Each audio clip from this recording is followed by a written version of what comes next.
History sometimes conceals its greatest secrets and most brilliant destinies within a simple name. Mihrimah, the sun and the moon. She was born in the shadow of two celestial powers. On one side, her father, Sultan Suleiman the Magnificent, the most majestic son of the world. On the other, her mother, Hürrem Sultan, the moon of intrigue and intelligence. Yet, she did not remain merely the reflection of two heavenly bodies. She transformed into a power that shone with her own light. But what if this sultana, while steering the destiny of the state, also reigned over the heart of a chief architect?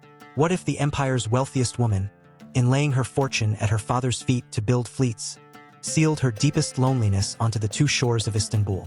In this video, you will witness not just the life of a sultana, but the magnificent story of the earthly daughter of the sun and the moon, where legends and reality intertwine.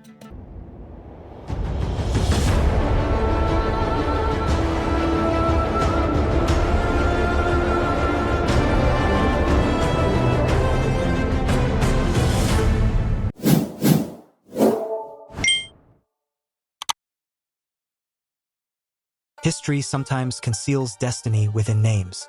In that spring of 1522, when the baby crying in the golden cradle of the Topkapi Palace was named Mir-î-Mâh, no one could know that this name would be the summary of her life. This name, which means both sun and moon in Persian, was like a prophecy. She would be the brilliant son of her father, Suleiman the Magnificent, on one hand, and the mysterious, guiding moon of her mother, Hürrem, on the other. She was not just the daughter of two world rulers, but literally the earthly reflection of two celestial bodies. Mirima opened her eyes in the heart of the world's most powerful empire.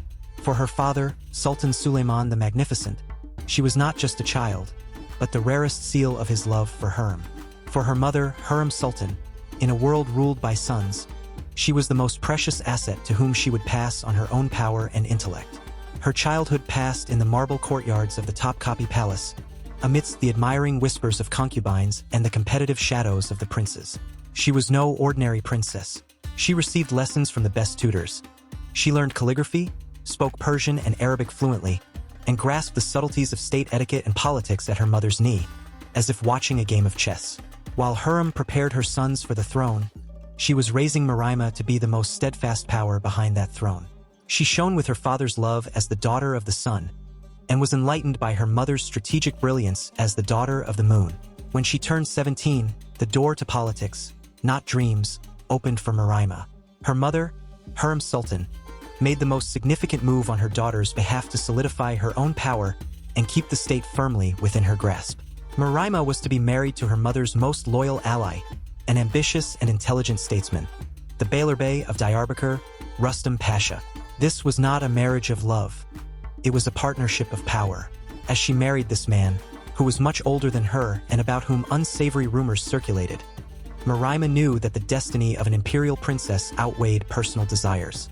Their wedding transformed Istanbul into a fairy tale with festivities that lasted weeks. However, behind the splendor, an unbreakable power block was being established, consisting of the Hürrem-Rüstem-Mirima triangle, which would rule the empire for decades. Thanks to this marriage, Rüstem Pasha would rise to the Grand Vizierate, and Mirima would take her first and strongest step onto the political stage by forming a direct link with the highest echelons of the state. With the Grand Vizierate of Rüstem Pasha and her mother's absolute power in the palace, Mihrimah Sultan became not merely a princess, but one of the wealthiest and most influential women in the empire. She managed an immense fortune, conducted commercial agreements in her own name, and advised her father on state affairs. So much so that when her father hesitated about the Malta campaign, Mirima stepped forward, promising to equip a fleet of 400 ships from her own fortune, demonstrating to the world the economic power a sultana wielded.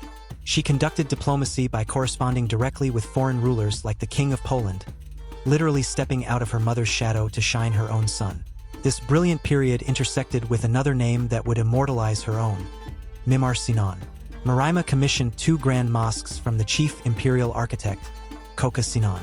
The first was the Mihrimah Sultan Mosque, to be built in Üsküdar, right by the sea. The second would rise on one of Istanbul's highest hills, in Edirnekapi. The whispers of history suggest that behind these two mosques lay Sinan's hopeless love for Mirima. According to legend, Sinan used his art to express his love for the sultana he could not declare. He designed the Üsküdar Mosque as if the skirts of an elegant woman were sweeping the ground.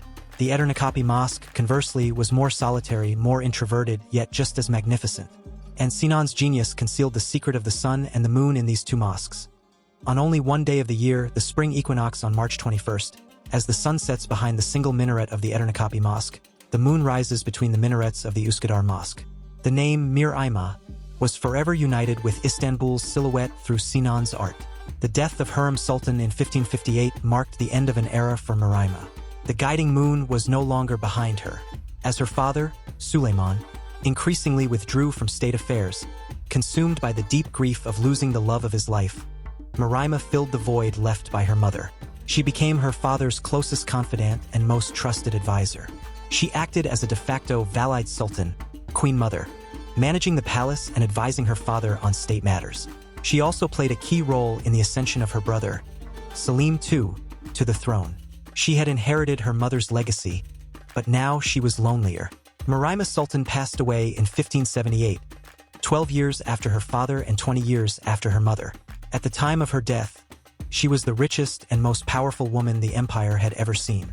According to her will, she was buried not in a separate mausoleum, but right next to her father, Suleiman the Magnificent, in his splendid tomb in Suleiman. She entered her eternal sleep beside the person she loved most in life, that magnificent sun. Today, those who gaze upon Istanbul continue to see her legacy on two different shores. One in Üsküdar, the other in Edirneköpü. One salutes the sun, the other the moon. Just like her name, Mihrimah Sultan both shone like a sun and quietly guided like a moon on the horizon of Istanbul and Ottoman history. If you liked the video and want more videos like this to come, you can support me by subscribing and liking the video.